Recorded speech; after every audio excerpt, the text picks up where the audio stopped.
ratito como que se desesperan, así que bueno, bienvenidos todos. Estas son las terceras jornadas de educación a distancia y universidad. Se organiza en la Flaxo Argentina. Mi nombre es Giselle Haber, yo soy la coordinadora del programa de educación a distancia y de aquí de la Flaxo Argentina, y esto es parte de nuestras jornadas de formación internas que abrimos, hacemos en general 1 o 2 por año. Tenemos varias acciones de formación de nuestros propios equipos. En Flaxo hay alrededor de unos 400 docentes, tutores, coordinadores y asistentes, pero las abrimos y la idea es siempre compartir experiencias, van variando las mesas de jornadas a jornadas, así que bueno, espero que les sirva. Voy a presentar ahora el primer panel, como lo tiempo, porque si no, no voy a ver. El primer panel, denominado las propuestas de enseñanza en la educación a distancia, tenemos como panelista Vera Rexach, ahí está, lo pronuncié más o menos bien, es parte del grupo de expertos de BI, se desempeña como responsable del área TIC de educación de la BI en Argentina y dirige el área de formación docente TIC del Instituto Ibertec. Mariela Velázquez, y levanto la mano, es de Magíster en Tecnologías Educativas de la Universidad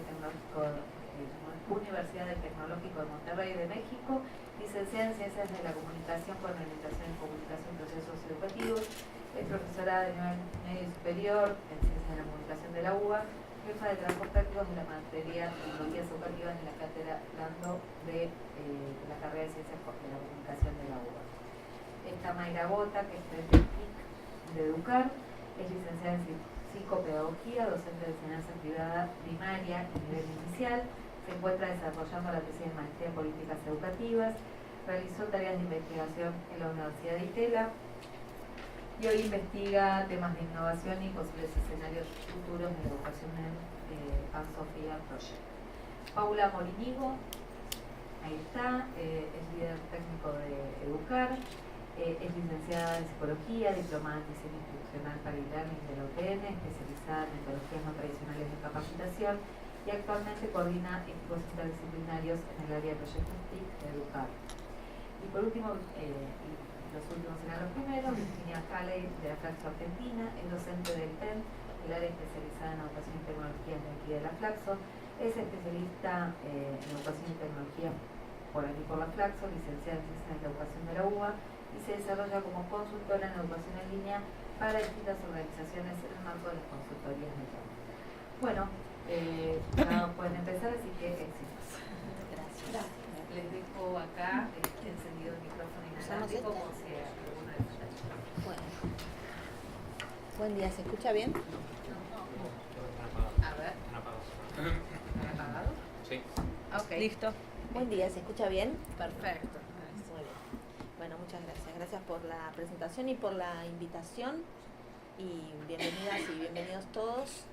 Me alegro de estar en un panel integrado todo por mujeres, hablando de tecnologías y de educación. Me parece que es interesante tomar también estos lugares como lugares de aprendizaje y de empoderamiento. Me toca arrancar, así que les voy a proponer esta actividad. Lo primero que les digo, por favor no apaguen sus celulares, pónganlos en silencio por las dudas que tengan esos ringtones un poco invasivos, pero pónganlos en silencio.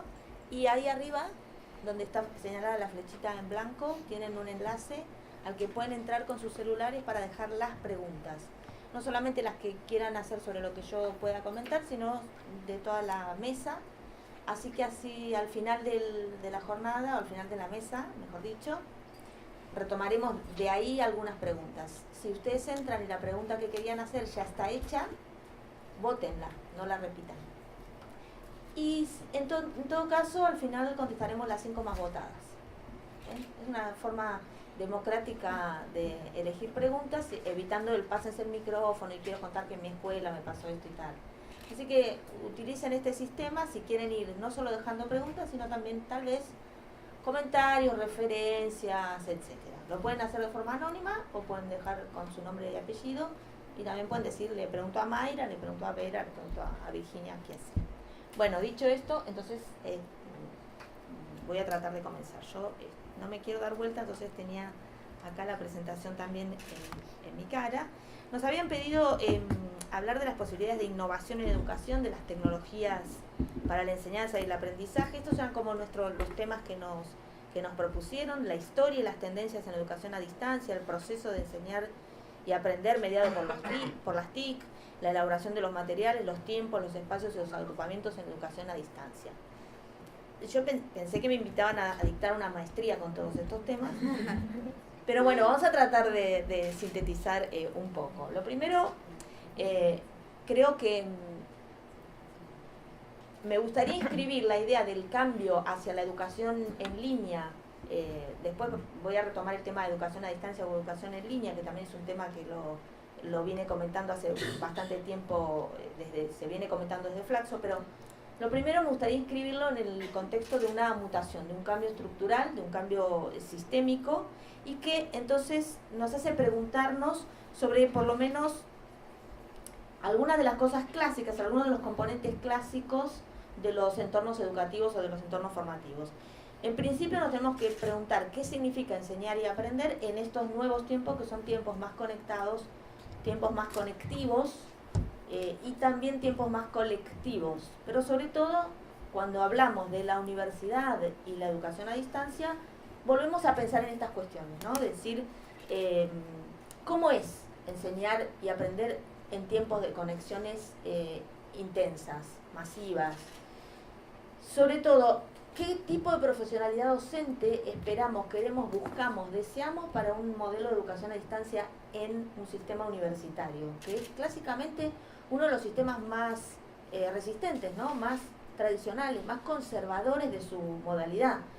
Le pedimos gamificación tenemos gamificación en el jardín de infantes, le pedimos a la primaria, a la secundaria, resulta que cuando llegamos a la universidad aceptamos volver a unos modelos clásicos y tradicionales y nos sentimos a gusto. Entonces, bueno, de alguna manera pensar en el estudiante que hoy tenemos, en el nivel universitario, la chica, el chico, el joven universitario, qué tipo de estudiante es, qué tipo de profesionalidad docente queremos hoy en día y cuáles son estas nuevas condiciones de transmisión del saber que se dan en estos nuevos contextos conectados. Estas cosas las pensamos un poco iluminadas bajo la luz de las transformaciones que parecieran ser cada vez más veloces. Si uno revisa su propia trayectoria escolar de hace 5 o 6 años atrás, bueno, va viendo que las velocidades, los cambios son cada vez más rápidos. Y eso ilumina un poco nuestra mirada. Y sobre todo, la conectividad y la participación en redes modifican y cambian también nuestra relación con la gestión del conocimiento. Entonces, cuando yo digo, pensemos en esto como una mutación, pienso que las tecnologías digitales, perdón, me voy a poner un poquito de costado porque no puedo mirar, sino y me voy olvidando. Disculpe. Las tecnologías digitales promueven esta mutación, este cambio, esta transformación intensa de la que no nos podemos resistir, y lo que hacemos, lo que educamos, lo que enseñamos y también lo que vamos a aprender a la universidad en estos tiempos es tratar de buscar una posición, tratar de acomodar nuestras ideas, lo que yo espero, lo que sé, lo que me imagino, lo que me dijeron que iba a ser, tanto la educación clásica como la educación a distancia. Trato de buscar una posición que me resulte útil y satisfactoria. Los seres humanos tratamos de hacer eso todo el tiempo, de ponernos en situaciones que nos resulten cómodas y evitar el daño, evitar el perjuicio, evitar el dolor. Esa es la historia de nuestra vida como civilización. En el caso de la educación, nosotros lo que buscamos como educadores y también como educandos es una posición que nos resulte cómoda y útil, práctica, digamos, y particularmente en el tema de educación a distancia, lo que buscamos es tratar de no ser solo resistentes, solo nostálgicos, la otra universidad era mejor, etcétera, etcétera, y tampoco tratar de ser eufóricos. Qué bueno, ahora todo va a ser así, conectado, todo se va a hacer a través de los celulares, ¿no? Entonces, buscar ese punto de medio es complicado. Nosotros escuchamos hablar muy seguidamente ahora de temas como la innovación, ¿no? Entonces, aparentemente, la inclusión de tecnología digital provoca de forma inmediata innovación. Yo puse ahí la palabra hackeo. En estos días salió publicado en un periódico de Uruguay una nota de Roberto Balaguer Prestes, un psicólogo que está especializado en temas de educación y familia, de tecnología y familia sobre todo, donde la nota se llama Hackear la educación. Lo tomé porque habla de 2 o 3 cosas súper interesantes y algunas referidas a la universidad. Y lo que dice Roberto, que es aquel señor que está allá, es que vivimos una situación de hackeo de la educación provocada por las tecnologías digitales. ¿Qué sería sentirse hackeado? Sentirse invadido, sentir una pérdida de control, sentir que hay una invasión que viene desde afuera y entra a las aulas de la universidad. Y en ese sentido, las tecnologías jugaron un papel muy importante. Son una de las puntas de lanza que hacen que las paredes de la universidad ya no sean estos recintos cerrados, sino que estas paredes se vuelvan agujereadas, porosas, que las cosas vayan y fluyan de adentro para afuera y de afuera para adentro. Cuando yo les digo no apaguen sus celulares, contesten, escriban o comenten preguntas o datos de esta presentación, yo no puedo evitar que ustedes pongan una foto mía y digan qué mal que se maquilló y la pongan en sus redes. No sé lo que está sucediendo a través de sus dispositivos móviles. Y esto mismo pasa en el aula de la universidad.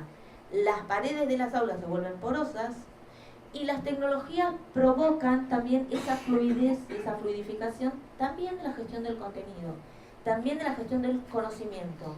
El conocimiento tal como estaba ya no está depositado en un lado y esto un poco nos cansamos de repetirlo, decimos no, el conocimiento está disponible, que no es tan verdad, no es que el conocimiento está disponible, pero sí los datos y la información que nos permiten componer el conocimiento, y la universidad como referente, sea a distancia o sea de manera presencial y analógica, ya cayó un poco en ese lugar de privilegio. Y por otro lado, me gustaba tomar de la idea de la nota de Roberto, él habla de la tercerización de los vínculos, ¿no? Dice, en este momento las tecnologías lo que producen es una mayor conexión entre las generaciones. Los nenes de 8 años con los nenes de 8 años saben a qué youtubers siguen para aprender Minecraft. Los chicos de 14 con los chicos de 14 saben cuál es la banda esta coreana de K-pop, no me la pregunten, pero creo que es una banda coreana, etc. Y los adultos mayores y las personas, las compañeras mías de la secundaria, hablamos de la jubilación y de los nietos. Tenemos una mayor comunicación vía tecnología generacional, pero una menor intergeneracional. Los padres tienen menos tiempo para estar con sus hijos, los adultos tienen menos tiempo para estar con los pequeños, los viejos son apartados de la sociedad. La trama intergeneracional, la tecnología ha hecho que esté más despegada. ¿Sucede esto también en la universidad? Sí, seguramente sí. Seguramente ese profesor universitario, que era un poco súper respetado porque era profesor universitario y nada más, hoy está hackeado. Vamos a ver si lo que dijo es cierto, vamos a chequear, ¿no? Vamos a verificar si esto que dijo. Entonces esto alcanza también, y sobre todo en los entornos virtuales, estamos asistiendo a una fluidificación y una porosidad de las aulas, incluso de las aulas virtuales. Es cierto, cuando el alumno está dentro de un aula virtual, de un espacio virtual, uno no sabe lo que está haciendo ese alumno, si está en hojotas, tomando mates, no lo sabemos y no nos importa. Pero de alguna manera hay contextos que influyen, ¿no? Y que modifican esta situación que parecía que estaba súper controlada hasta el momento. Les recomiendo la nota de Roberto. Por otro lado, también tomé una idea de un capítulo que escribió Inés Dussel en un libro, Educación y TIC, que el capítulo se llama, ¿cómo llega? Bueno, no me acuerdo bien el nombre, pero se llama Tsunami, Revolución Digital o más de lo mismo. Es decir, ¿cómo llega la tecnología, la cultura digital a las aulas que ustedes quieran? ¿Cómo llega? ¿Como un tsunami? ¿Como una ola que arrasa con todo? ¿Que arrastra todo? ¿Que por las dudas se lleva lo que también estaba bien? ¿Llega como una revolución modificadora, potenciadora? ¿O seguimos haciendo más de lo mismo, pero le agregamos tecnología?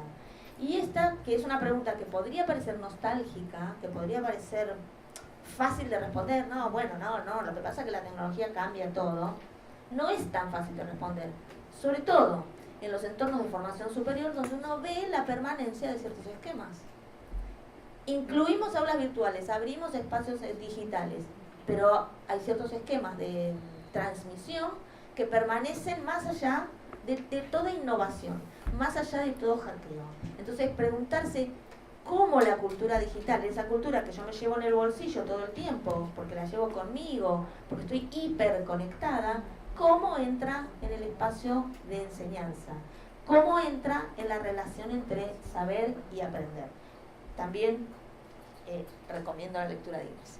Miren, este cuadrito no es para que se lo aprendan ni para que le presten demasiada atención, pero lo tomé de una investigación hecha sobre políticas públicas de distribución de tecnología en estos países que figuran en ese cuadro. ¿Y en qué año hubo una política pública destinada a equipar las escuelas? En general estamos hablando de nivel primario y medio, ¿no? Que son los niveles privilegiados de entrega de equipamiento y de capacitación. Entonces vamos a ver que hay algunos países que muy tempranamente optaron por un modelo de la política pública va a salvar esto, va a entregar tecnología. Normalmente siempre junto con la entrega de tecnología se entregan otras cosas, modelos metodológicos, formación, nuevos recursos, nuevos materiales en nuevos formatos. Si ustedes miran esta proyección, en todos estos años, empezando por Costa Rica, que son unos pioneros, se fueron equipando escuelas y sistemas educativos mediante políticas públicas que definían para ese lado en laboratorios. Luego vinieron como una alternativa en políticas públicas las aulas móviles, que nosotros las estamos viendo en este momento en Argentina. Y por último, la entrega de dispositivos uno a uno, un dispositivo para cada alumno. Esto lo que sucede es desde los estados, ¿sí? Entonces, si uno mira el mapa de Latinoamérica, lo que les quería decir es esto. Si uno mira esta distribución, ¿no? Podemos ver que en los últimos años hubo un agrupamiento de varios países que sus políticas públicas se inclinaron hacia modelos uno a uno, que cada chico, cada estudiante en el nivel primario o medio tuviera su dispositivo. Y esos chicos son los que están ahora en la universidad, son los que están llegando, son nuestros estudiantes universitarios. Entonces, lo que vimos que sucedió en políticas públicas es salir de un punto de inicio, es decir, sí, las tecnologías tienen que estar en la educación, tienen que formar parte, y sobre todo de los niveles más masivos, el nivel primario, el nivel secundario, como un punto de inicio, y tenemos un punto final, deseado. Nuestros jóvenes, nuestros niños, nuestros estudiantes, nuestras jóvenes generaciones van a estar formados en uso de tecnologías.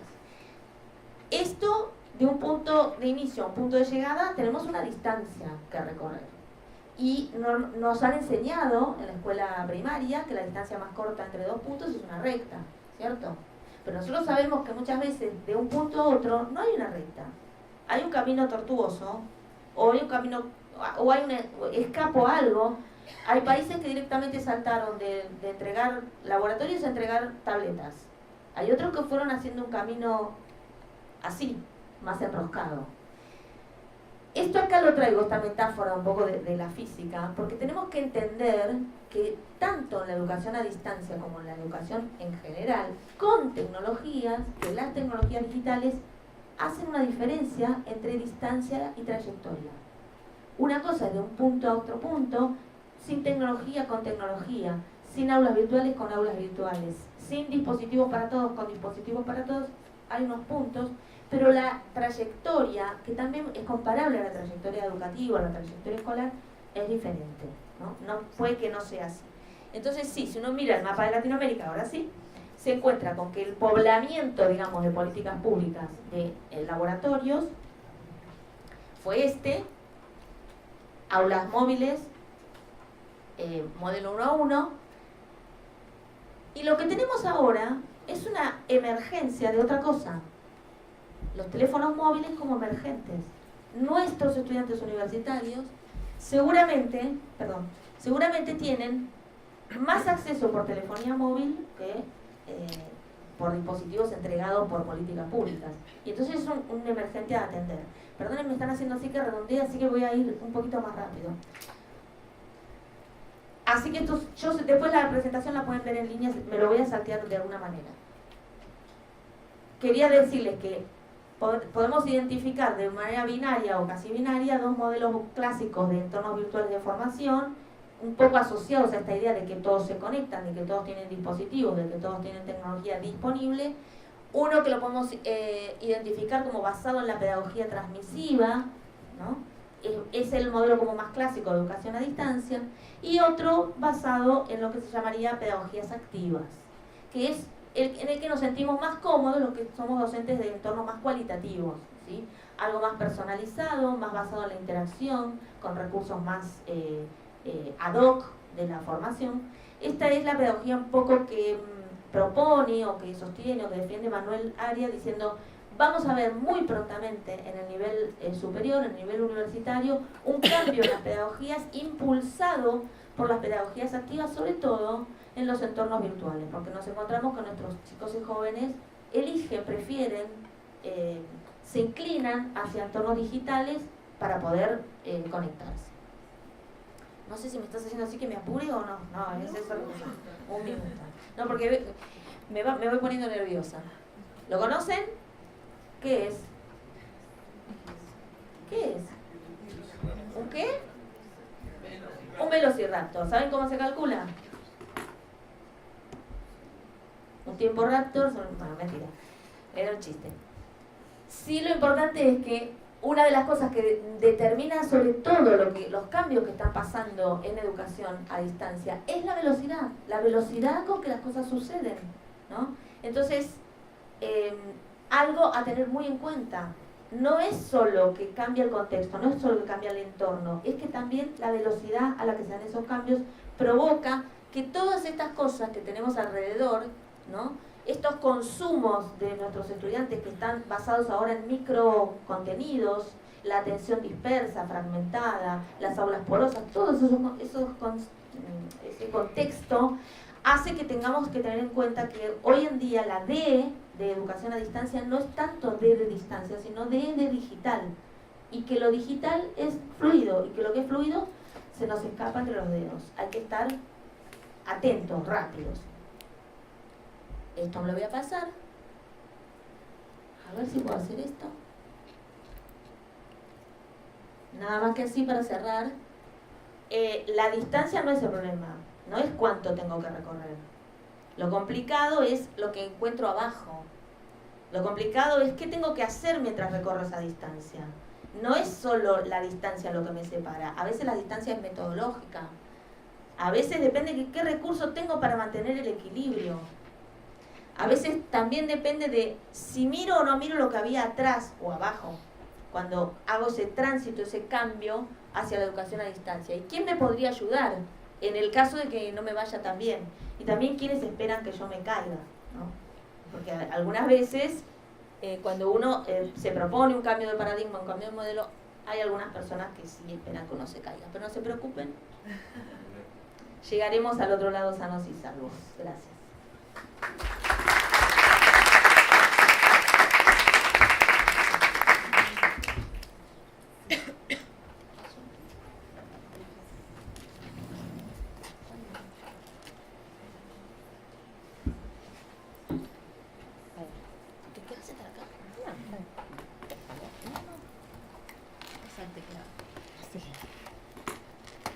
Hola, buenos días. Bueno, gracias por la invitación. Un poquito más. Sí. Ahí. Bueno, recuperando estas ideas que trataba Vera de este contexto conectado, con fuerte énfasis en lo digital, en este camino evolutivo de las tecnologías, de la educación a distancia, es posible advertir el surgimiento de nuevas herramientas que posibilitan nuevos entornos, nuevos escenarios, nuevas posibilidades, nuevos modos de mediación en la educación, en las propuestas de formación y capacitación profesional. Discúlpame. Sí.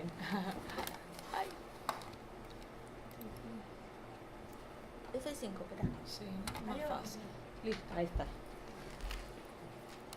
Bueno, y en este sentido entonces quería traer hoy al debate, al análisis, a la reflexión con ustedes un fenómeno relativamente reciente, digo relativamente porque hace más o menos 10 años que está en movimiento, que es el caso del fenómeno MOOC. De los cursos masivos en línea y abierto, COMA, SEMA o más conocidos como MOOC, por sus siglas en inglés. Se tratan de cursos que se dan a través de la web para el ámbito de la formación profesional y de la capacitación en líneas generales, que no tienen restricciones para la matriculación, no requiere de mayores requisitos, como así tampoco para el límite de participantes que pueden ingresar a cursarlo. También pueden inscribirse al inicio o bien en el desarrollo del curso. Este término, MOOC, comienza a difundirse en el año 2008, cuando Siemens y Downs, dentro del marco de su materia, deciden poner en práctica las líneas de su perspectiva de aprendizaje conectivista, donde consideran que el aprendizaje se da a través de la conexión entre diferentes nodos que tienen que ver con personas, con información, y así se va construyendo el aprendizaje.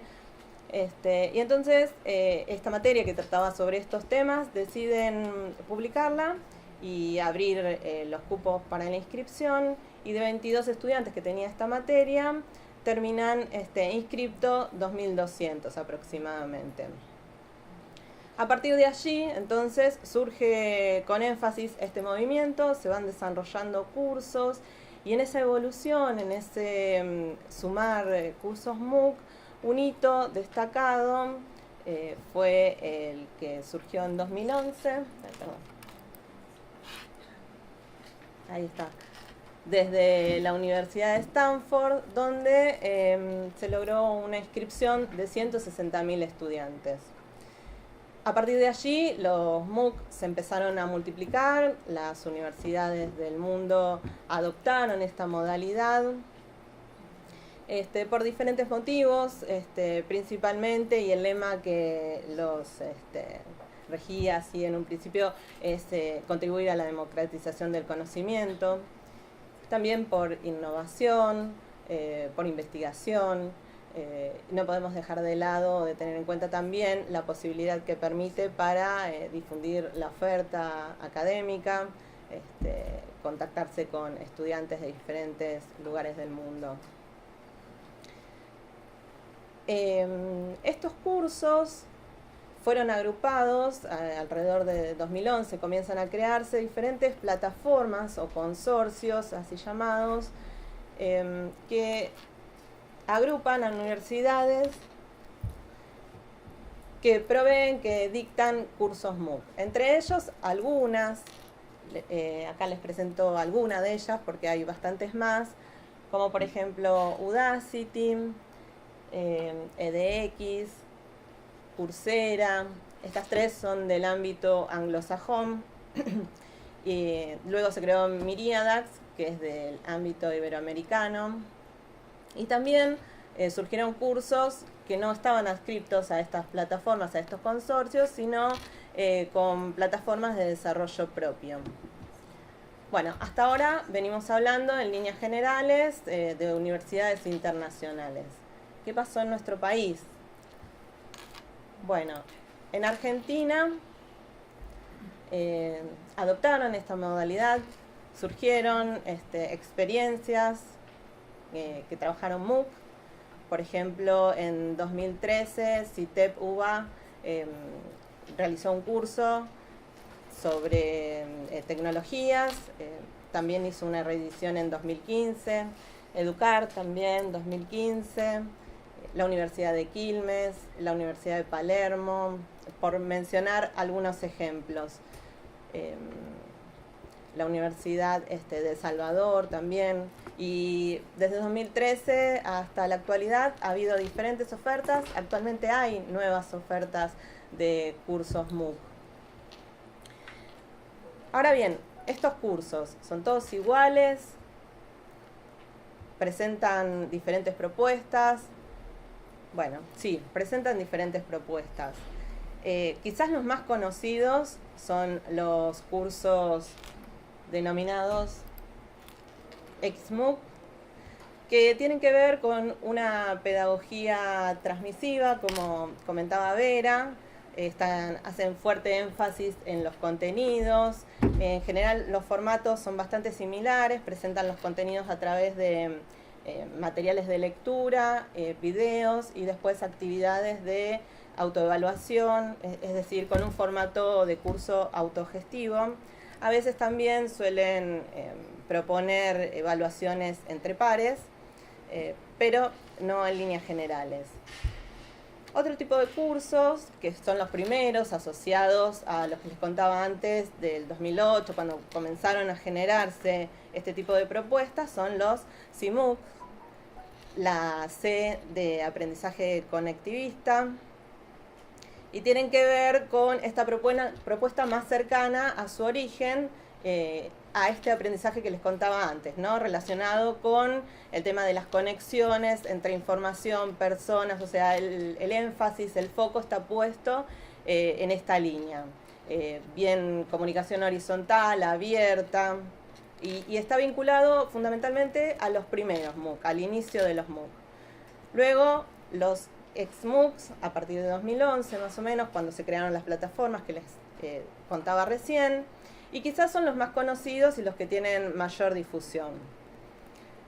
Luego, sumando diferentes componentes a estas propuestas, ha habido otras denominaciones, otras categorías. No quiero entrar en una tipología de categorías de cursos MOOC, pero sí me interesaba resaltar estos cambios, sobre todo porque en la actualidad, y para correrse un poco de esta pedagogía transmisiva, han surgido experiencias catalogadas o propuestas desde los SMOOC, donde el foco o el interés está puesto en una pedagogía más activa, de interacción. Acá sí se busca fuertemente que los participantes puedan interactuar, la colaboración en el aprendizaje, que se puedan construir conocimientos en conjunto con el otro. Y me interesaba resaltar esto, ¿no? No hay solo un tipo de propuesta y cómo se va evolucionando, y en la actualidad donde se está poniendo el eje, el acento, el énfasis, es en esto, ¿no? En poder interactuar, en que el aprendizaje se puede construir en conjunto y colaborativamente. Es difícil porque estamos en un contexto de masividad. No obstante, hay propuestas que apuntan a esto y se está trabajando en esta línea, en este sentido.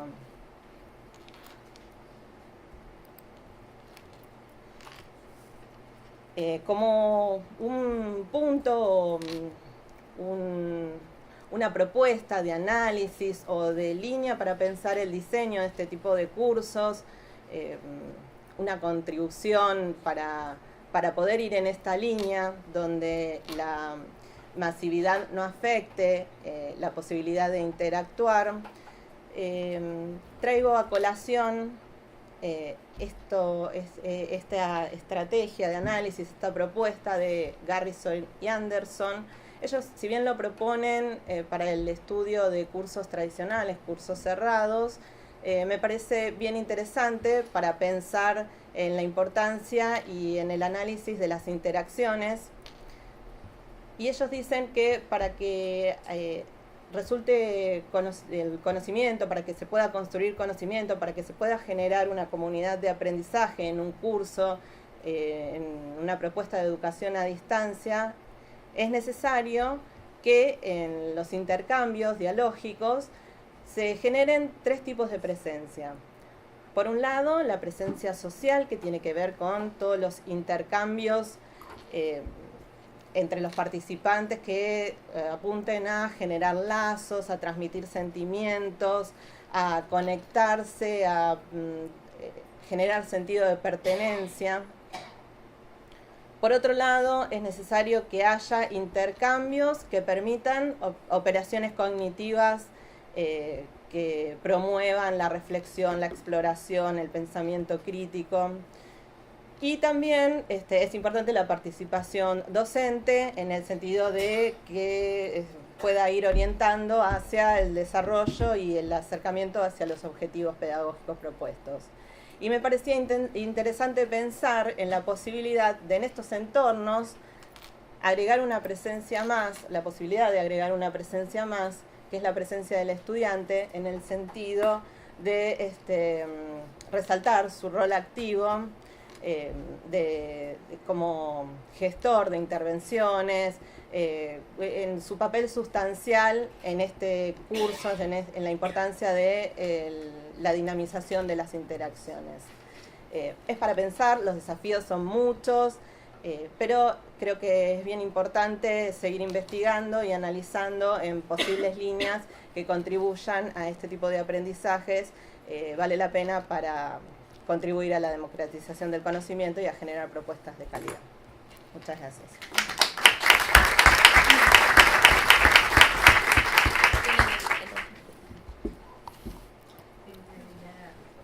¿Qué? Ah, tenés ese.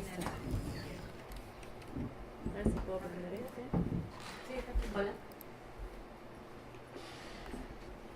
¿Me pasan el teclado o me cambio de lugar? ¿Querés ¿Querés cambiar? cambiar? ¿Querés venir acá? Dale. Así restamos formalidad. Sí, ¿Vos después? Sí. Bueno, buen día. Se escucha así. Gracias primero a la organización por invitarnos. Yo soy Mayra, Paula, venimos juntas. Una forma de mostrar el trabajo en equipo de lo que venimos a contar. Que bueno, ante la invitación y la propuesta, lo que pensamos y lo que fuimos charlando con las chicas fue bueno, presentar y contarles una experiencia en la que estamos trabajando de producción de materiales para entornos virtuales de aprendizaje con el INAP. Es una experiencia muy linda y la verdad que la que está en la cocina de esa producción de materiales día a día es Paula, así que no podía no estar acá. Y por eso es que estamos las dos. Yo les voy a contar un poco cómo empezó este proyecto o esta relación. Firmándose un convenio de colaboración entre el INAP, el Instituto Nacional de Administración Pública, y EDUCAR, Sociedad del Estado. Ese convenio de colaboración implicaba asistencia técnica y también la producción de materiales de aprendizaje, tanto cursos virtuales como videos y videos tutoriales. Cuando yo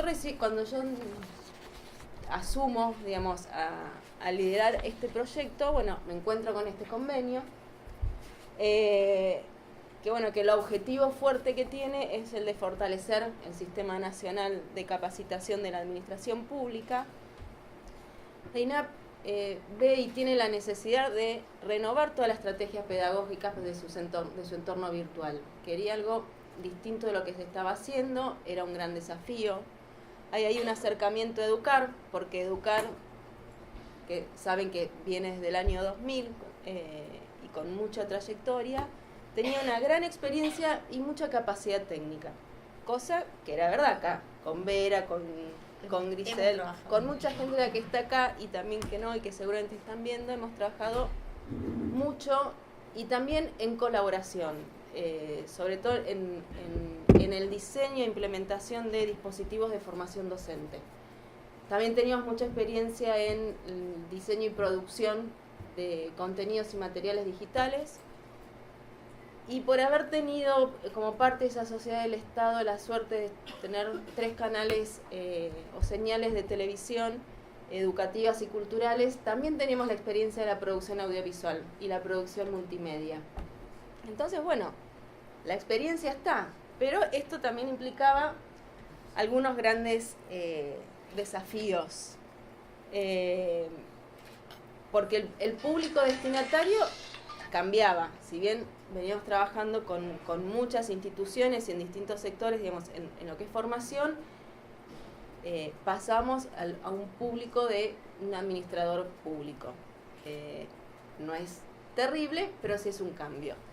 Había muchas expectativas por parte de INAP, teníamos un presupuesto finito, los obstáculos fueron después, pero siempre se sortean.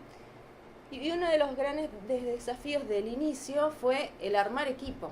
Nosotros teníamos que armar un equipo de educar para esta producción específica de materiales, pero también teníamos que armar equipo con el equipo de INAP, porque justamente este convenio de colaboración lo que pretende y lo que dice es que es un trabajo de producción en colaboración, es coproducción. Entonces era un lindo desafío, porque toda la experiencia, ¿sabes?, que conté que tenía Educar, nos habíamos quedado sin la parte pedagógica y educativa, entonces había que salir a buscar a quienes podían llevar adelante esto, y así es como convoqué a Paula y el trabajo que está haciendo y de armar el equipo de trabajo diario, la verdad es que es maravilloso. Por suerte nos encontramos con un equipo de profesionales en el INAP que sabía muy bien qué es lo que quería.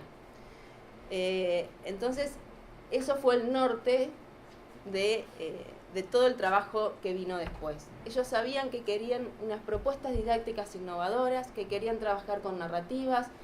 Entonces, había que cumplir también esas expectativas. Esas expectativas estaban las del INAP, las de los distintos perfiles del equipo, las del usuario, quien recibe después ese curso. ¿Y cómo íbamos a hacer? Los obstáculos que se fueron dando eran la parte de la teoría a la práctica. Básicamente, que creo que nos puede pasar a todos. De la hermosa planificación con la que empezamos, los primeros 2-3 meses nos dimos cuenta que había que parar, afilar al hacha, hacer ajustes y recalcular algunas cosas. Hoy ya tenemos entregados casi, hechos en producción unos 10 cursos, y la verdad que yo estoy muy contenta, todos estamos muy contentos de las cosas que se ha logrado. Y ahora lo que quiero es que Paula les cuente, cómo es que se llegaron a esos 10 cursos, cuál es el proceso minucioso que está atrás en un proceso de desarrollo que dura 4 meses. Que sabemos que es un montón, pero también es muy poco para un curso de estas características. Así que los dejo con Paula, que es la que sabe. Bueno, muchas gracias. Agarro el... Yo te paso. Vos me pasas. Bueno, en principio les quiero compartir gráficamente cómo fue nuestro camino en todo este año que empezamos a trabajar con el INAP. Arrancamos con este plan, un Excel divino, armamos de un montón de solapas y colores y definimos equipo y tareas y empezamos a andar. Y después... ¿Te paso? Sí, nos encontramos con esta realidad. O sea, que lo que nosotros habíamos planificado no era en realidad lo que nos estaba sucediendo, y tuvimos que el próximo paso, aprender a sortear, como decía Mayra, obstáculos, aprender a adaptar algunas cuestiones que desde nuestra planificación eran muy ideales, pero no eran viables, dentro de un contexto, como para que no es menor compartirles este dato, es que estos cursos son cursos autogestionados, sin tutor y sin posibilidad de trabajar con herramientas colaborativas. Entonces, digamos que teníamos muchos desafíos como para poder superar estas limitaciones de esta modalidad de cursos, pero que sí iban a llegar y están llegando a muchísimas personas, también con múltiples perfiles, porque en general los cursos que producimos son para toda la administración pública, y con diferentes tipos de accesos y de tecnologías. Entonces, este era nuestro plan, ¿no? O sea, como decía Mayra, desde el INAP tenían y tienen muy claro, y nosotros lo compartimos, qué es lo que queríamos, desde dónde partíamos y hacia dónde íbamos. O sea, queríamos pasar de estas propuestas más expositivas, de largos textos escritos que los cursantes leían, o de docentes filmados dando clases muy extensas, y luego actividades de comprobación de esas clases. con una propuesta de navegación lineal de esos cursos, con un participante como un poco más pasivo y receptor. Entonces, bueno, obviamente era un festín, o sea, nosotros con todas las posibilidades de producción que teníamos, un presupuesto que estaba bastante bueno, un equipo de guionistas, diseñadores gráficos, audiovisuales, corrector de estilo, o sea, teníamos todo, no podíamos fallar. Bueno, y con unos tiempos estimados que eran 69 días hábiles. En nuestro Excel estaban perfectamente calculados. Arrancábamos con un contenido que nos llegaba ya dado. Y acá llegó nuestro primer cosito. Claro, el tema de los contenidos. Pasamos a la realidad. Los contenidos que nosotros recibíamos, que el INAP convocaba a contenidistas de mucha trayectoria, de hecho son expertos en la materia, pero no muchos de ellos tenían experiencia docente. O muchos de ellos tenían mucha experiencia docente, pero en contextos presenciales y no en virtuales. Dijimos, bueno, los materiales que ellos nos puedan compartir, los adaptamos al entorno virtual y todo bien. La cuestión es que cuando nos llegaban esos contenidos veíamos que a veces eran contenidos que necesitaban mucho trabajo y ese contenidista que nosotros lo despedíamos en el día 30 de nuestro Excel y nuestro cronograma, no, quédate, no podés irte, te necesito porque este contenido y está bueno, pero esto que vos decís acá, por ejemplo, un contenido decía, bueno, imagínense transformar en autogestionado un curso de Big Data o de estadística. Entonces ellos nos pasaban los gráficos y esta definición y esta variable, y bueno, sí, pero si yo te tengo que explicar esa variable, son 30 horas, de un curso de 30 horas. Claro, pero el cursante va a estar solo, no te va a tener, bueno, entonces todo ese trabajo y esa teoría la tuvimos que ir transitando con ellos, que nos acompañaron hasta el final, y eso, bueno, nos llevó como a ajustar un poco esta primera intención de que el contenido llega perfecto y solamente lo tenemos que producir con un buen recurso audiovisual, multimedia o como fuera. Por otro lado, también nos planteamos, ¿es posible que un contenidista que es experto en un tema pueda escribir un texto completo enfocado a la gente de la administración pública y que lo tomemos ya como listo para pasar a diseño? ¿No le estamos exigiendo demasiado? Bueno, el enfoque fue, o está siendo, en vez de escribime todo el curso como vos lo darías, pero ojo que tiene que estar adaptado a la administración pública, tiene que estar adaptado al contexto de un curso autogestionado. Bueno, en vez de eso trabajemos sobre ejemplos, trabajemos sobre casos, trabajemos sobre situaciones que vos en cualquier clase presencial las contás, no las tenés escritas, pero las contás y esa es tu mayor riqueza, vamos a aprovecharlas para generar nuestros recursos innovadores de cada uno de los cursos. Entonces, eso en primer lugar me parece que fue uno de nuestros aprendizajes más importantes, ¿no? De que el contenidista tenemos que acompañar al contenidista y que nos tiene que aportar su experiencia y muchas veces no se logra a través de pedirle algo que nos dé escrito ya cerrado, sino en una interacción e incluso mismo el contenidista navegando un entorno, que ahora les voy a contar, tiene sus particularidades, para poder entender cómo a él lo van a encontrar ahí adentro, sin mirarlo, sin poder escucharlo, sin poder leerlo. Eso por el lado de los contenidos. Por otro lado teníamos los destinatarios, o sea, los destinatarios no son, o sea, son empleados de la administración pública que muchas veces no es que no eligen los cursos que van a hacer, no se le imponen, pero hay algunos que sí son obligatorios porque son, no sé, aprender nuevos procedimientos. Entonces, ¿cómo implicamos a ese alumno, a ese cursante? ¿Cómo lo motivamos? ¿Cómo lo interpelamos desde un tipo de curso que, vuelvo a repetir, era autogestionado, que no nos permitía tener un intercambio?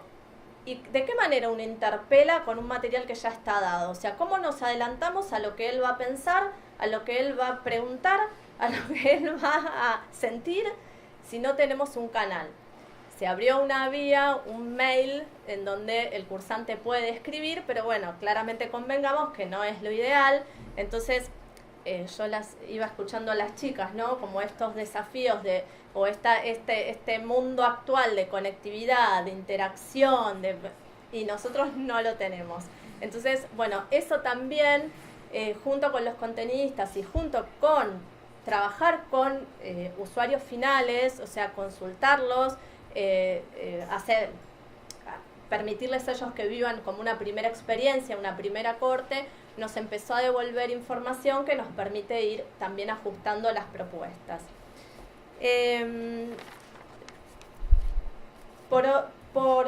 Por último, el tema de los equipos interdisciplinarios que May contaba, que a mí me toca liderar. O sea, como les decía, es un equipo muy grande, y bueno, hay como múltiples miradas, que es súper interesante y en eso es súper rico, pero por otro lado tiene sus tensiones, ¿no? A ver, arrancamos con un curso que fue como lo máximo de innovación. Nos mandamos con todo. Dijimos, bueno, a ver, el primer curso era un curso de el procedimiento de contrataciones en la Administración Pública Nacional. Era un curso, eran unos textos con decretos, normativas, o sea, por lo menos para mí, algo bastante aburrido, bastante duro. Dijimos, bueno, vamos a hacer un juego. Sí, buenísimo. Bueno, viene el desarrollador y dice, sí, vamos a hacer un juego donde el participante entra y lo recibe una persona que se está yendo de viaje, entonces él queda solo en la oficina, entonces hay una oficina, bueno, listo, el desarrollador empieza a crear programa. Dijimos, bueno, la primera versión, no entendíamos nada, no sabíamos por dónde entrar, mirá Claudio, al desarrollador, nosotros necesitamos un poquito, no, esto no es un videojuego. Entonces, si ustedes quieren hacer un proceso lineal y meterle como una escenografía de juego, no, vayan por otro lado. Esto no. Jugar es estar libre, es encontrar por dónde tenés que encontrar la carpetita. Sí, Claudio, pero acá hay 2 bibliotecas, o sea, tenés 3 oficinas, la carpeta de Mariela, pues el guionista había armado, estaba Mariela, Jacinto. Bueno, entonces, ¿cómo lo resolvimos? Además de tratando de contener a Claudio, las miradas diferentes, miradas asesinas, porque son penetrantes entre el equipo, bueno, creamos un manual de navegación, un reglamento de juego, le pedimos a diseño que lo arme muy bonito y lo fuimos como ahí orientando un poco más al usuario. Así con cuestiones gráficas, por ejemplo, les tiro una, los diseñadores gráficos nos presentaban las piezas gráficas con las palabras separadas en sílabas. Entonces las diseñadoras didácticas decían, no, las palabras separadas en sílabas no, porque el lector, o nos presentaban los títulos de los cursos a la izquierda, porque quedaba mucho mejor alineado, no, porque la lectura es de izquierda a derecha, entonces el diseñador gráfico, bueno, no sé, ¿qué quieren? Queda horrible, o sea, queda muy feo, yo se las mando a todas para abajo. Hasta el día de hoy les aseguro que vienen las piezas con alguna palabrita separada en sílaba, porque algún sello personal le tienen que dejar. Bueno, en síntesis, si pasamos a la última para no aburrirlos más, ¿cuáles fueron nuestras lecciones aprendidas? Trabajar con los contenidistas desde el minuto 0 y hasta el final. Muchas veces el curso se empieza a construir cuando ya está montado en la plataforma y donde ya lo vemos puesto y nos damos cuenta que hay mucho también por ajustar y por reescribir. Incorporar las experiencias de los usuarios, bueno, fundamental, no es nada nuevo lo que le estoy contando, pero más aún en este tipo de cursos autogestionados. adaptar los recursos al entorno. Esto no lo profundicé, pero nosotros trabajamos en una plataforma, en un campus que está montado en Moodle, pero que tiene, justamente como son producción de cursos muy masivos, está bastante estructurado. Entonces esta propuesta de navegación lineal que ellos tenían y querían ir a una navegación libre, competía con la estructura técnica de un entorno bastante encorsetado. Entonces, bueno, en ese sentido tuvimos que ir adaptando, tocando códigos, que después cuando se hacen las migraciones están los que reciben todo y no tienen mucha idea de qué códigos se tocaron. Entonces, bueno, hay que hacer un trabajo ahí también de documentación, fundamental, documentar todo lo que uno va haciendo, y más en un proceso donde tiene tantas etapas y tantos equipos diferentes. Articular las miradas diferentes del equipo y ampliar el cronograma, porque estos 4 meses están acá, en mis ojeras. 4 meses un curso es poco. Yo les diría, desde mi experiencia, estos cursos son de 5 horas de duración. Imagínense cursos más extensos. Mínimo 6 meses. Yo se los dejo como consejo si tienen que planificar. Pero bueno, nada más. Gracias. Sí.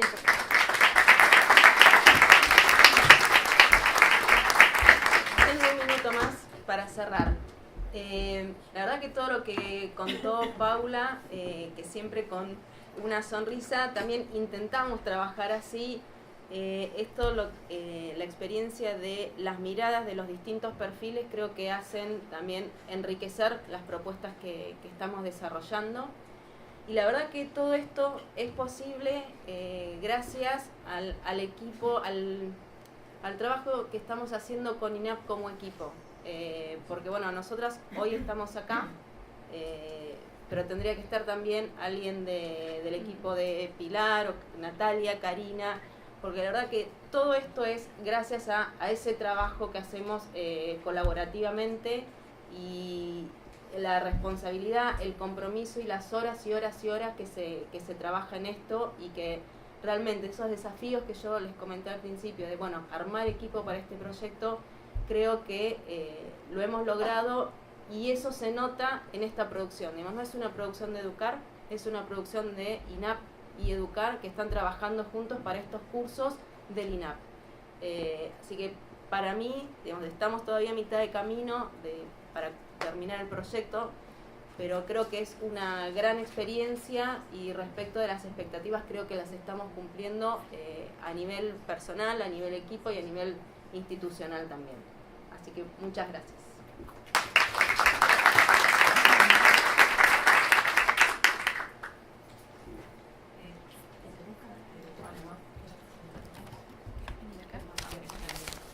¿Quieres venir acá? Hola, buenos días a todos, los presentes y los que están por el streaming. Bueno, difícil, soy la última de la mesa, difícil cerrar porque casi que de todas esas ideas iniciales que transmitió Vera, que nos pidieron para la mesa, se fueron desarrollando. Ahí está. Yo soy Virginia Halley, soy especialista en educación y tecnologías, originalmente licenciada en educación, ya me presentaron, maestra jardinera, y me formé también en el área de salud. Y estoy acá invitada como parte del equipo del PEN, que es un equipo de Flaxo, se llama Proyecto Educación y Nuevas Tecnologías. ¿Ahí me escuchan mejor? Bueno, antes que nada quería presentar este equipo que también forma parte de esta institución, y que digamos, es un equipo multidisciplinario de diferentes profesionales que son expertos en educación y tecnologías, y que desde hace casi 15 años viene desarrollándose en el campo a través de formaciones académicas, de investigación, básicamente de experimentación. A ver si me pasan. ¿Qué tengo para pasar? Te paso. No te preocupes. Dale, ahí va. Formaron a través de sus propuestas casi 3.500 personas, y todo lo que viene en la presentación es un poco contarles el espíritu de trabajo que se maneja en este equipo, que hay dice actividad como motor, experimentación didáctica, forma y contenido, son nuestros lemas que permanentemente estamos intentando ver qué es lo que pasa en el campo y de qué manera indagar y probar qué cosas funcionan, cuáles podrían mejorarse, cómo generar criterios para analizar la educación atravesada por las tecnologías. Así que bueno, funciona acá, nos juntamos todos una vez por mes porque somos un montón y después el equipo de tutores de las propuestas académicas más formales tienen reuniones más sistemáticas. Bueno. A ver, cuando nos presentaron la opción de venir a esta mesa, porque vamos a estar distribuidos en varios espacios de las jornadas, así que seguro los que puedan participar de todos van a ir pudiendo hacer conexiones. Era difícil ver qué agarrar particularmente, pero bueno, nosotros tenemos bastante experiencia en el desarrollo de educación en línea. Entonces, tomando como base el contexto de inmersión en la cultura digital que fueron comentando las compañeras, principalmente la contextualización que hizo Vera, la idea era pensar propiamente en la educación a distancia, que nosotros después les voy a contar por qué nos paramos en la perspectiva de la educación en línea, qué cosas nos llaman la atención y nos desafían a seguir pensando también en equipo, como venían compartiendo las compañeras. Entonces, nada, traté de pensar dos pequeñas escenas que me acompañan desde que me formé y me desarrollo en el campo. La primera fue cuando me invitaron a trabajar sobre un curso virtual, venían de una experiencia de desarrollarlo presencialmente, y cuando me senté con la gente que no era de educación, pero que venía creyendo que su curso presencial era muy exitoso, la idea que tenían de esa propuesta era armar los videos de las clases magistrales y compartirlas a través del campus, como absoluta innovación y novedad. Bueno, y por supuesto acompañarlo de un foro, ¿no? Bueno, el recorrido hasta lo que logramos fue bastante arduo y esto fue ya hace como más de 10 años y sin embargo hoy sigo escuchando que estas son ideas originales para plantearnos espacios de educación mediado por tecnología, íntegramente mediado por tecnología. Acá Vera traía como también mucho las aulas presenciales, pero bueno, esta presentación es estrictamente sobre propuestas íntegramente mediadas.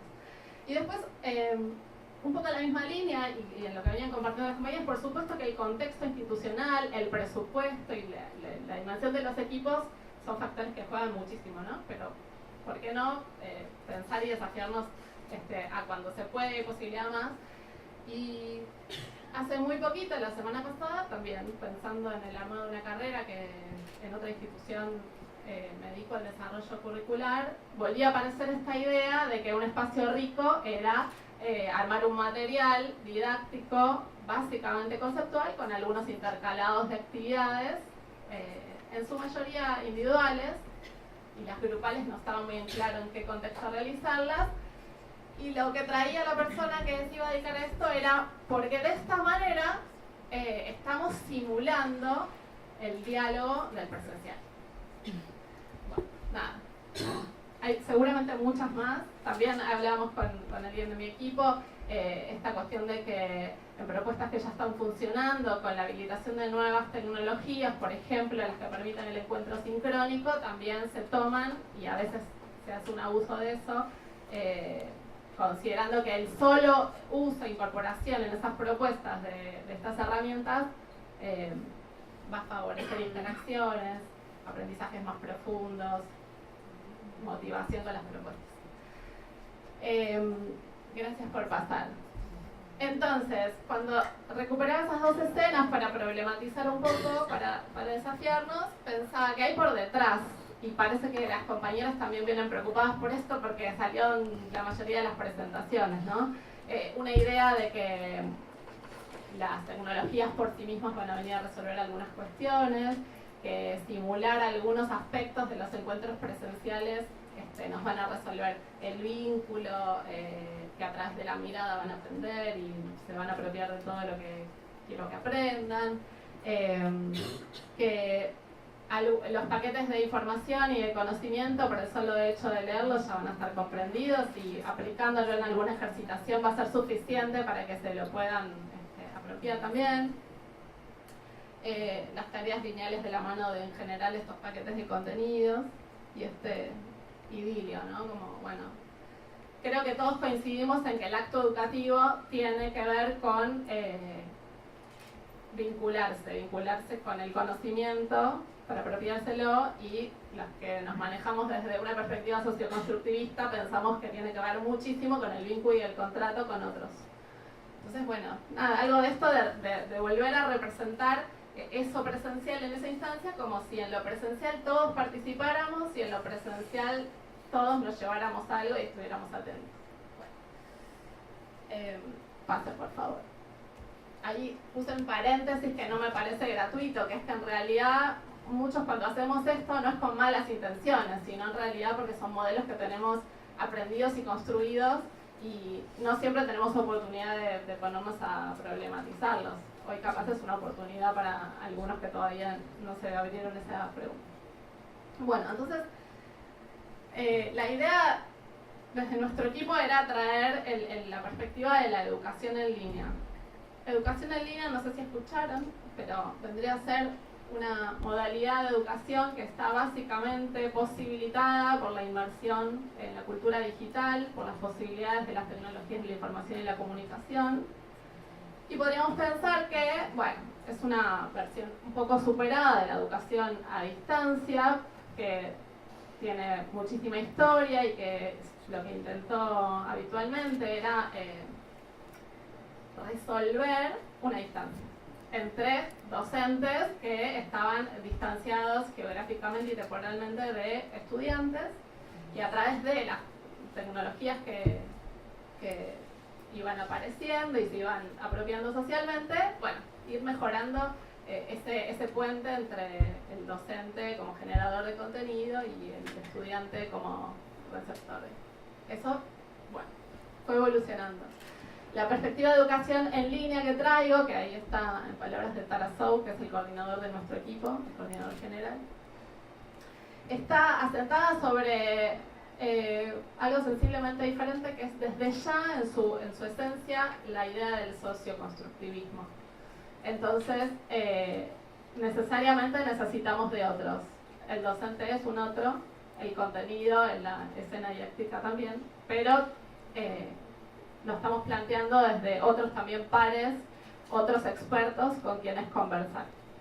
Entonces, las ideas del párrafo mayor vendrían a ser lo que nuestro equipo llaman el núcleo genético de la educación en línea. La educación en línea, si la educación a distancia, más tradicionalmente pensada, necesitaba resolver la distancia, la educación en línea lo que quiere resolver y poner en escena es la idea del encuentro. Cómo hacer uso de todo el potencial que las tecnologías nos ofrecen para generar encuentro para el aprendizaje. En ese sentido, las tecnologías no son ya herramientas que usamos para alguna cosa particular, sino que permiten generar un territorio, un escenario donde poner en danza este vínculo con el saber. Por supuesto se asienta fuertemente sobre la idea de la comunicación, la interacción que las compañeras traían, la interacción con los contenidos, con el docente, con los pares, y se asienta básicamente sobre la construcción colectiva del conocimiento. Si bien, digamos, el aprendizaje nos lo llevamos cada uno, ¿cómo puedo lograr espacios donde el conocimiento circule, se pongan en un análisis crítico, se haga algo con eso? Hace poco estuve leyendo para un curso, estuve renovando ideas de Dewey y me hacía acordar muchísimo de esto, como, bueno, ¿cómo le ofrezco una experiencia fuerte y significativa para que pueda hacer algo con eso y deje de ser conocimiento social para ser conocimiento propio también? Bueno, y entonces la idea de colaboración, ¿no? Cuando ahí dice también a partir de múltiples voces de autores, tiene que ver con de construir esta idea de material único, que es verdad que a veces traen citas, pero también aprovechar el potencial de las tecnologías para la comunidad de práctica y de aprendizaje, como decían por acá, cómo la apertura a ciertas herramientas nos permiten vincularnos directamente con las personas que piensan, dicen y hacen ciertas cosas que queremos nosotros aprender o traer a la experiencia. Hace poco leí un tweet que me lo guardé también, que alguien le preguntaba a la red Twitter algo sobre un texto de Piña. Y a continuación estaba Felipe Piña respondiéndole esa consulta. Y me pareció bastante gráfico para esto, ¿no? Como se pueden abrir enlaces a todo un mundo, a todo un universo que estaría bueno ponerlo en práctica para ver hacia dónde llegamos. Bueno, y variados soportes y recursos valiéndose básicamente de Internet y de la web 2.0 con todas las posibilidades que da para también producir. Guía y mediación de docentes. Lo que traían acá las compañeras de LeanUp me sonaba bastante cercano porque pasé por instituciones donde era, o sea, de trabajar con propuestas con tutoría por diferentes condicionamientos, teníamos que atender a propuestas de ese tipo. Un segundito. Y bueno, cuando la posibilidad no está, se hace lo mejor posible por que igualmente aparezca esa voz a través de los materiales de orientación, de tratar de generar preguntas. Pero bueno, desde esta perspectiva de educación en línea, el rol del docente es muy potente. Y no ya un rol docente que transmita, sino un rol docente que diseñe recorridos y que acompañe esos recorridos. En el mejor de los casos, bueno, en presencia en el territorio digital. Bueno, y especialmente la actividad de los participantes. La actividad es el eje central de la educación en línea desde esta perspectiva. Hacer algo para poder aprender y para poder reflexionar sobre eso que estoy aprendiendo, ¿sí? La actividad y la reflexión. Y todas estas cuestiones tienen que ver con un diseño tecnopedagógico. De nuevo se pone en juego lo que traen las compañeras de la necesidad de un equipo. En el mejor de los casos, decidir todos los integrantes que se puedan incluir, contenidistas, técnicos pedagógicos, tecnólogos, y así se pueden abrir más, ¿no? Pero desde nuestra perspectiva, muy importante, la gente que nos dedicamos a educación, empezar a abrir el campo, a entender de qué se tratan las herramientas, cómo funcionan, a veces para poder nosotros mismos seleccionarlas y ponerlas en uso, y a veces para aprender a pedir a otros, porque no necesariamente tenemos que poder resolver todo. Entonces, el desafío es poder repensar estas propuestas cuando a veces tenemos todas las posibilidades presupuestarias, institucionales y demás, poder repensarlas desde este núcleo genético de la educación en línea, a ver si hay a veces pequeños y a veces grandes cambios que podemos hacer. En ese sentido, tenemos preguntas básicas, que para nosotros son preguntas educativas, más allá de la educación en línea, también la educación presencial, digamos, que tiene que ver con qué queremos que aprendan quiénes, ¿no? ¿Qué queremos que aprendan? ¿Qué les proponemos que hagan en este centro de la actividad? Y ahí tenemos como un montón de opciones, digamos. Cada una de esas opciones seguramente, si nos ponemos a indagar, encontremos herramientas que nos permitan generar una consigna potente para poder desarrollar esa actividad. Ahí van a opinar, ejemplificar, construir, debatir, documentar, visualizar, amplificar la realidad, remixar, comunicar. Después les queda la presentación. Entonces, en función de respondernos básicamente esas preguntas, ¿qué tecnologías tenemos a disposición en esta perspectiva para potenciar la colaboración, la reflexión, la producción y así el aprendizaje? Acompañado de todas estas ideas del núcleo genético, digamos, la educación en línea se asienta desde la idea de actividad sobre la participación, o sea, la idea es que el estudiante que traía María, me parece, como la perspectiva del estudiante, sí, que el estudiante es el centro, sea activo, sea protagonista, acompañado de este docente, ¿no? Para nosotros es importante. Pero sí tiene que ser el que atraviesa la experiencia para poder llevarse la puesta. También periodicidad y secuencialidad. Porque antes hablábamos de esta necesidad del cara a cara y pensar que lo presencial y el uno a uno, el cara a cara, el ver los gestos y demás, es como lo más potente para el aprendizaje. Nosotros creemos que hay otra manera también de generar eso a través del diseño de la secuencia didáctica y que no necesariamente la sincronía resuelve eso, sino que se puede generar dentro del diseño, decimos, una sincronía asincrónica. En la medida que nosotros pautamos ciertos momentos para desarrollar determinadas cuestiones y que eso, el criterio es realizarlo con otros, estamos generando también sincronía entre sus procesos y entre sus producciones. Sí, ya vamos cerrando. Bien, y ya para cerrar, en realidad acá dos imágenes muy chiquititas para representarles un poco esto, que igual con lo que trajeron las compañeras se puede ir articulando, pero en esta imagen múltiples propuestas que se armaron desde el PEN, donde en realidad se fueron abriendo este núcleo genético en todas sus posibilidades y seleccionando hacia dónde dosificar, y entonces eso dio lugar a muchísimas propuestas diferentes, las pueden explorar en nuestra página. Y alguna vez te imaginaste aprender vivenciando una historia, es particularmente una en la que estoy trabajando en esta época, que tiene contenido confidencial, así que no les puedo contar tanto, pero lo interesante es una propuesta que hicimos con el Ministerio de Justicia y con la Sociedad de Mujeres de la Justicia Argentina, y el equipo inicial, gente súper creativa, tremendamente creativa, desarrolló un guión. Es sobre violencia de género, se llama TAG, que es de transformación actitudinal de género, y responde a una política pública de sensibilizar y formar a abogados y abogadas que después van a abordar casos, van a patrocinar casos de violencia de género. Y este curso tiene las veces de formar y sensibilizar, pero también de filtrar quiénes van a poder estar o no.